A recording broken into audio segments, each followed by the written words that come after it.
Oh, hello there. I'm Rossdude.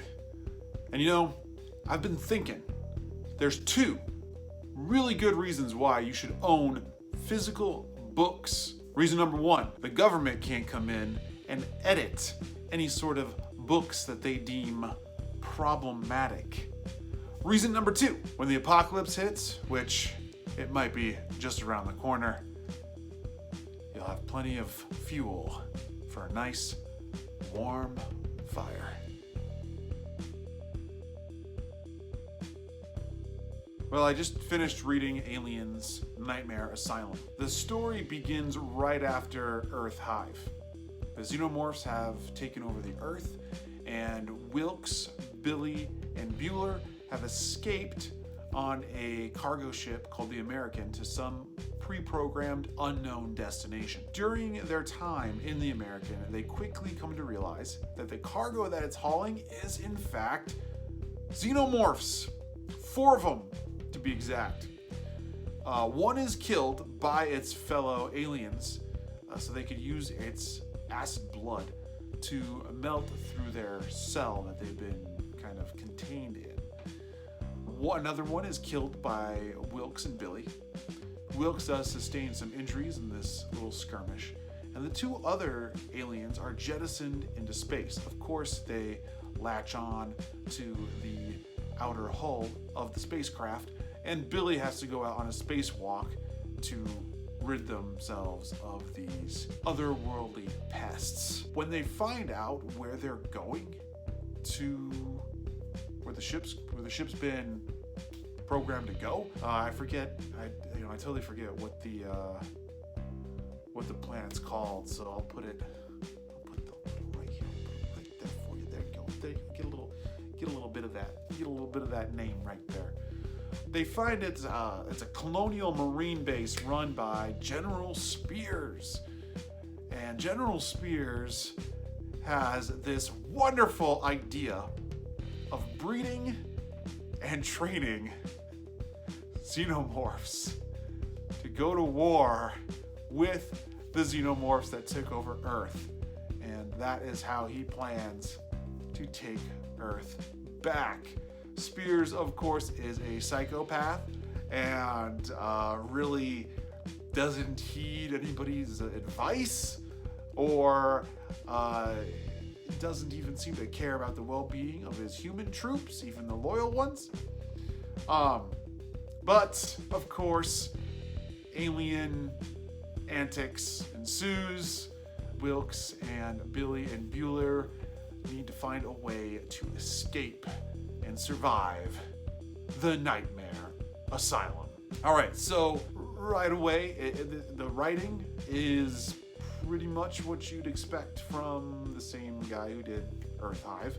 It's pretty straightforward. It doesn't reinvent the wheel. It doesn't get too flowery or glittery or try and bombard you with a thesaurus or anything like that.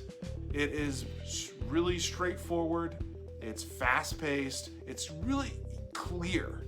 That is the best thing I have to say about Steve's writing, is that it is very clear-cut. It is really easy to understand what is going on, especially during the action, that's what you're here for. That's what you're here for, is the aliens and the space marines and the horror action, right? That's what we're here for.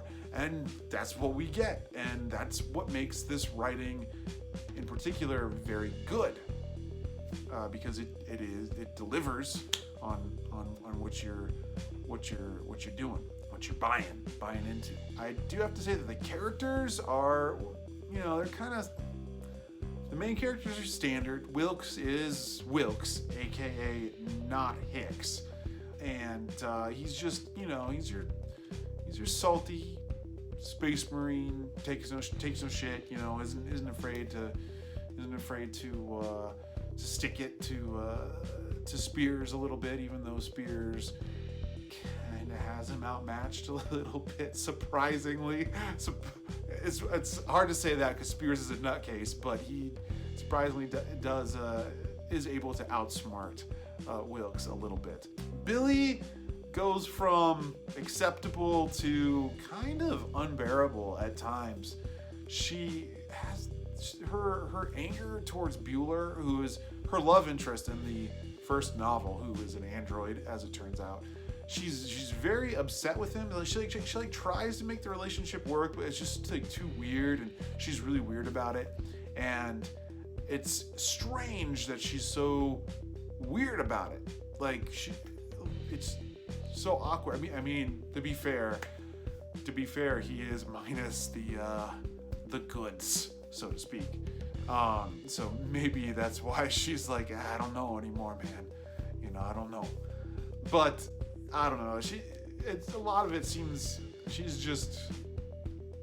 sometimes she's just really annoying. I also wonder what she seems to do, like all the action stunts for some reason. Like, Wilks actually doesn't do like a whole lot of the action, especially when it comes to like fighting the xenomorphs and stuff. They decide to throw Billie out there, and I get it. She's kind of, I mean, she's not Newt, right? So Newt was supposed to be like the successor for Ripley, but then they made Alien 3 and all that got weird, and they had to change a whole bunch of names. But anyways, it still does get weird. If you're sticking around for the spoiler section, don't worry, it still gets kind of confusing as to where Alien 3 falls into all of this. I guess the plot the plot is sort of like, it's fun. It's a fun plot.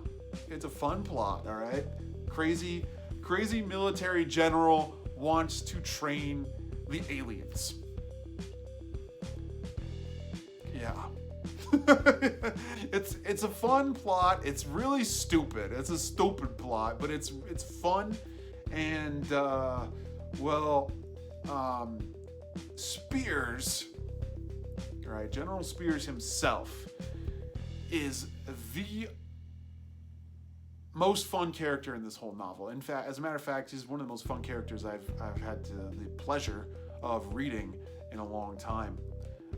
He's definitely your Saturday morning cartoon, mustache twirling, insane villain. He's ridiculous, but he's really like grand. He's got these philosophies, and he's just a very colorful character. Out of the rest of the characters are kind of cookie cutter, sort of like what you'd expect. Spears sticks out that he is this. He's just really. What's the word I'm looking for? Like, he's just really like bright. he like illuminates the whole novel, and just every time I get to read like a scene with him is great. You even get scenes that are kind of from his perspective. It's not first person, but it's like a close third person of Spears, and you even get a few of Spears's flashbacks when he was younger, which are kind of weird and kind of random. So okay, we'll get to the spoiler flashback. So I don't want to go for spoilers yet, but I guess with that, if you want to, like, you don't want to see the spoilers, but you just want like an overall, like, how is it? It's a solid alien story. It's goofy as all hell. It's definitely like, if you look at like Alien and Aliens as kind of like top tier like filmmaking. I like Alien 3, and a lot of people don't. I like it. But so the original Alien trilogy is like top tier, but you kind of see like Alien Resurrection as like B movie. Let's say like Nightmare Asylum kind of falls somewhere in between. It's like a B+ story. It's definitely kind of like walking the line of like so bad it's good. You know, like, it's goofy as all hell. So I mean, if you want to take your aliens like really, really seriously, there's some scary stuff in here. It's kind of like some kind of terrifying stuff kind of looming in the background, but it is mostly looming in the background. I think it's setting up the third novel, Female War. But I'll get into that. I'll get into that like right now. Spoilers alert! Right now, do you wanna skip the spoiler?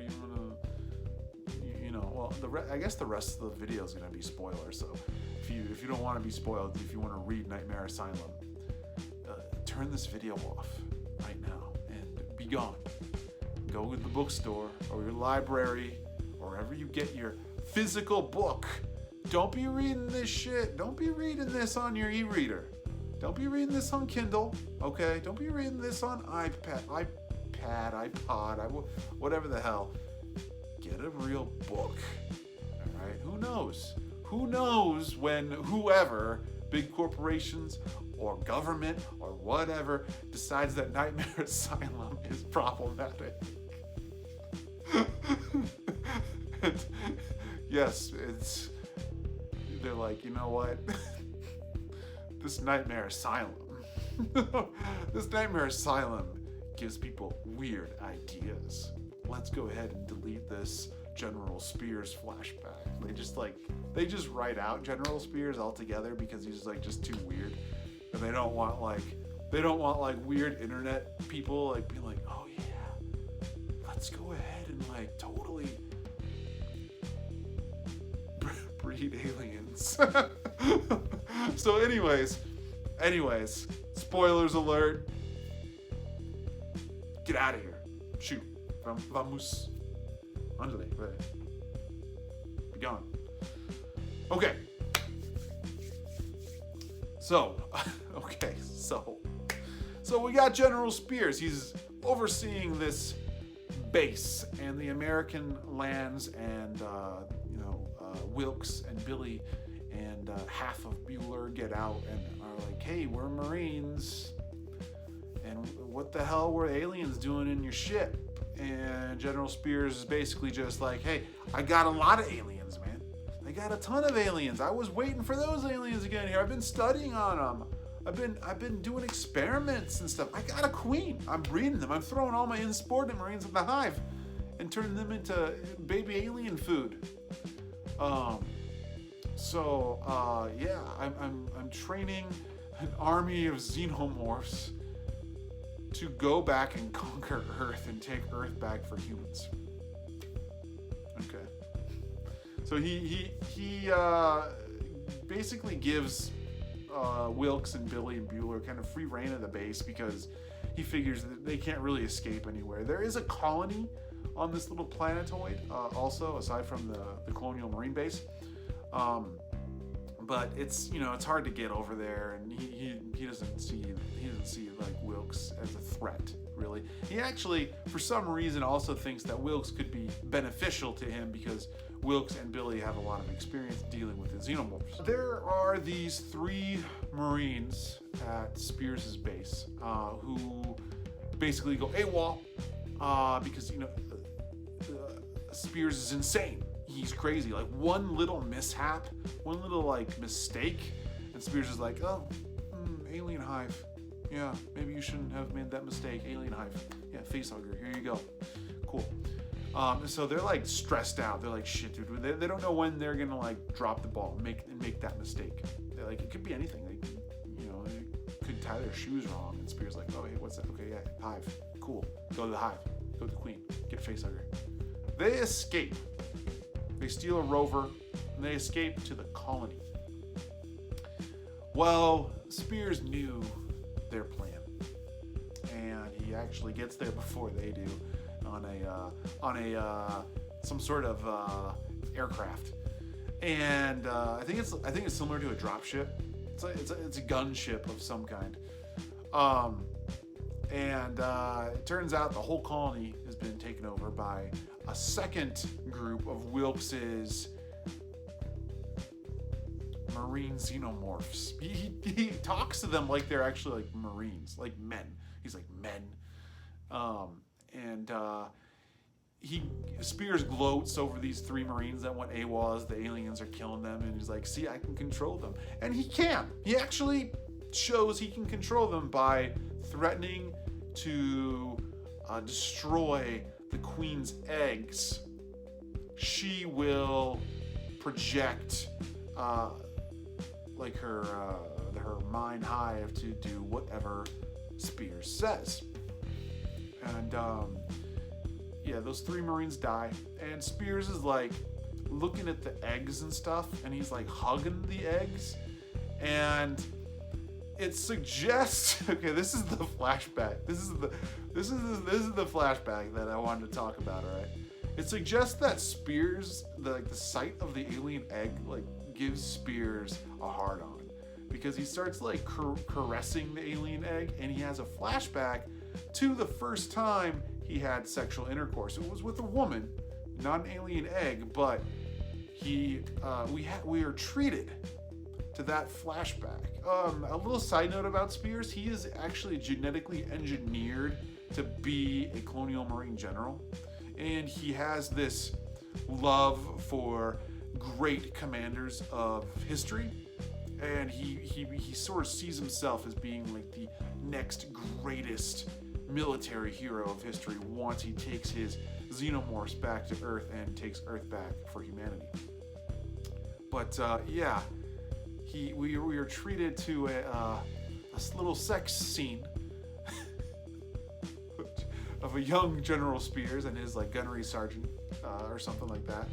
Yeah, Steve. Hey, Stevie boy, I'm starting to catch on to something here. You a little bit horny, my man. You like writing those sex scenes in there.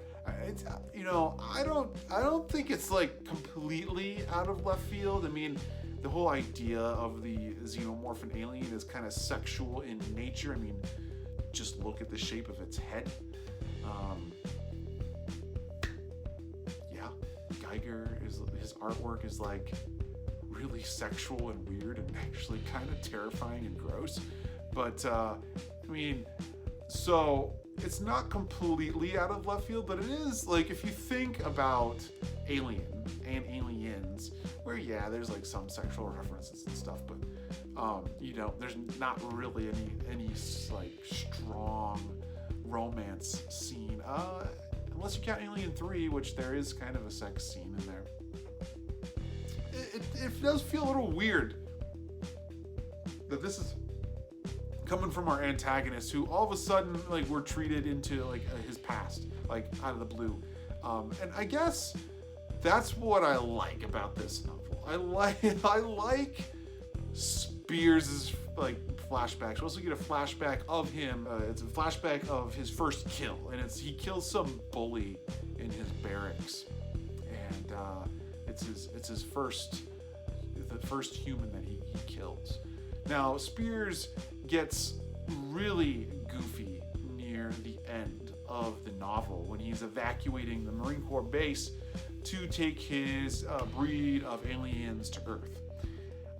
He has plenty of room to bring his loyalist Marines with him, but for just no other reason than to just be the bad guy, he leaves them behind with the other batch of aliens that are taking over the colonial marine base. So yeah, like why you would think like you would have some use for him. He considers the human marine to be obsolete, but I feel like, well, even if you had these loyal xenomorphs and you're like, they're the best warriors, let's say they are the best warriors, even though I think that's highly debatable, you would still want some inferior. If you had access to inferior warriors, you still want to use them as backup or to supplement your main force. It is totally wasteful. It is just a pure mustache twirling villain moment to leave your loyal Marines to be eaten by rampaging xenomorphs. Okay, so all right. So I talked about the 3 Marines leaving. Well, Wilks meets up with Spears' second in command, Powell, and Powell is like, yo, dude, Spears is crazy. Like, he's out of his mind. This is nuts.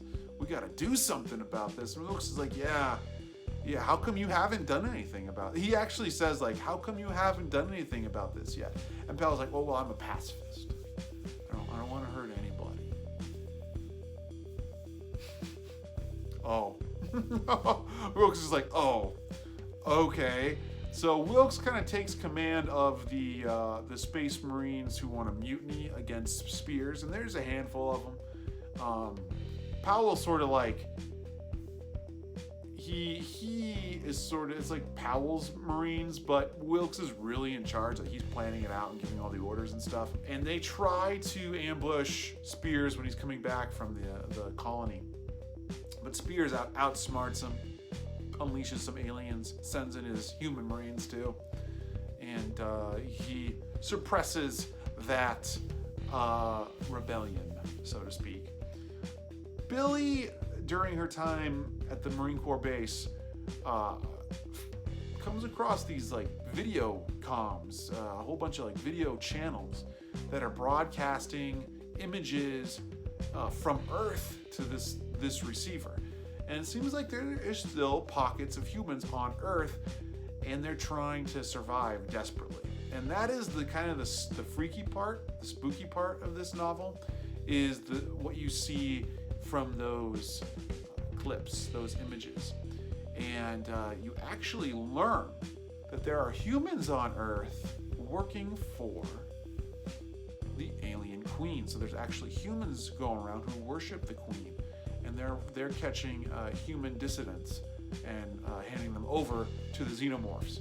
That is pretty creepy, if you ask me. Let's see, what else we got? What else is on this buffet of Nightmare Asylum? I don't even know what that means. I don't know what I'm going for there. But let's see. So, okay, so everything goes wrong. Spears outsmarts Wilks, and basically all the non-loyal Marines are captured and killed. The aliens are out and running around. Spears gets everything loaded up into the spaceships to go back to Earth, and of course leaves his Space Marines behind. But Bueller somehow helps out. Bueller, who really didn't do anything this whole novel, and Billie hates his guts anyways, so we just want to get rid of him at this point. He basically sacrifices himself so that Wilks and Billie could get on one of Spears' spaceships. Now it's it's not the spaceship that Spears actually on. It's more of his cargo ship where he has all of his aliens on. And they go through. They actually go in cryo sleep because there's some cryo beds there that were supposed to be for loyal Marines, you know. And Wilks, though, they sleep. They come out, and Wilks like, all right, what do? We must be near Earth. Things are slowing down. The ship's slowing down. We must be coming closer to Earth. And Wilks like, well, we gotta stop him. So here at this point, Spears is basically at Earth with his army of aliens. And I feel like at this point, why stop him? Why not let him try to win, take back the Earth? I mean, could it get any worse? I mean, you might. Okay, if it doesn't work? You have just some more aliens on Earth. I mean, Earth is already just breeding aliens like crazy. So I don't think it would be that big of a deal. It'd be like one extra drop in a pool of water. So why not let him try? So anyways, Wilks and Billie want to stop him. So they determined that kind of a space jump would be their best plan. So they suit up and they actually get out of their spaceship, and they position themselves so that they can actually jump at just a good enough time. They can actually board Spears' spaceship. And it's actually a really intense and well written for what's going on scene that actually makes you kind of terrified at the prospect of actually jumping from one ship to the other. And it's a really cool kind of fear because it's a fear that has nothing to do with the actual aliens. It's more about jumping in space and trying to land on another spaceship without like overshooting it or undershooting it or going in a different direction and just shooting out towards space. They succeed, of course, but of course Spears had already detected their presence on the other ship and also realized that they had made the jump over to his ship, and he'd set up a trap for him. His trap does not succeed in killing Wilks and Billie, but it does foil Wilks and Billie's plans to stop him. Wilks decides to bluff and say, hey, let us use the escape pods or else I'll blow up your cargo ship with all the aliens on it. Spears buys into it and he lets them take the escape pod, and then he actually goes over to the cargo ship and finds out there was no bombs on there anyways, but oh well, who cares? They're gone and I still have my aliens. I'm still gonna carry out my insane crazy plan. This dude, Spears, this genetically engineered colonial marine general, okay, actually wanted to give guns to the xenomorphs. so insane and ridiculous that I love it. I love it. It's so stupid. It's so stupid that it is brilliant. Wilks and Billie escape to the lunar colony, which is still unaffected by the xenomorph infestation of Earth. And they actually watch a broadcast, because of course Spears broadcasts himself landing on Earth and ushering out his army of aliens. Of course he does, because he wants to be that grand, he wants to be like that Patton, that grand general that saves humanity. And so he broadcasts it for future historians. And Wilks and Billie are watching it on the lunar colony, and the alien queen just pops Spears' head off. It was like, yeah, it was like, psych, I was actually just playing your game and just waiting for the moment to just kill you. I wasn't loyal to you. I'm a fucking alien. Like, duh. Spears dies. I kind of lament his passing. Rest in peace. Rest in peace, Spears. Rest in peace, brother. See you in Valhalla, my man. Can I get an F in the chat? Can I get an F in the chat for General Spears? Thanks. I know his spirit will appreciate that. So Spears is dead. Billie and Wilks are on the lunar base, and guess who walks in? This is confusing me. I don't know how this is gonna work. I guess I'm gonna have to read Female War to understand this. Guess who walks in and introduces herself to Wilks and Billie? Ripley. Not like a Ripley swap. Not Ripley. Like the real Ripley, the Ellen Ripley, walks in and is like, I hear you guys are badass alien hunters. Want to team up? And they're like, fuck yeah.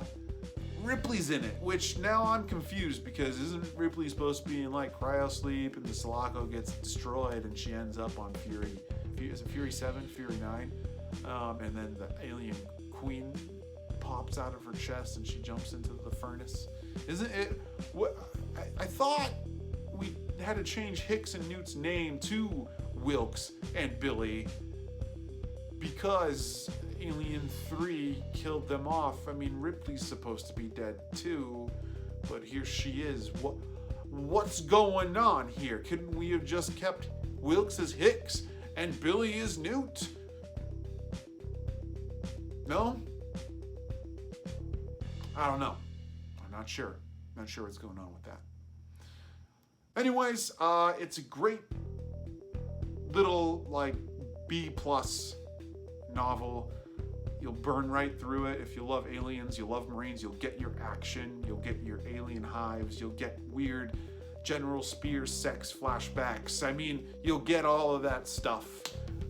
So in that sense, it works.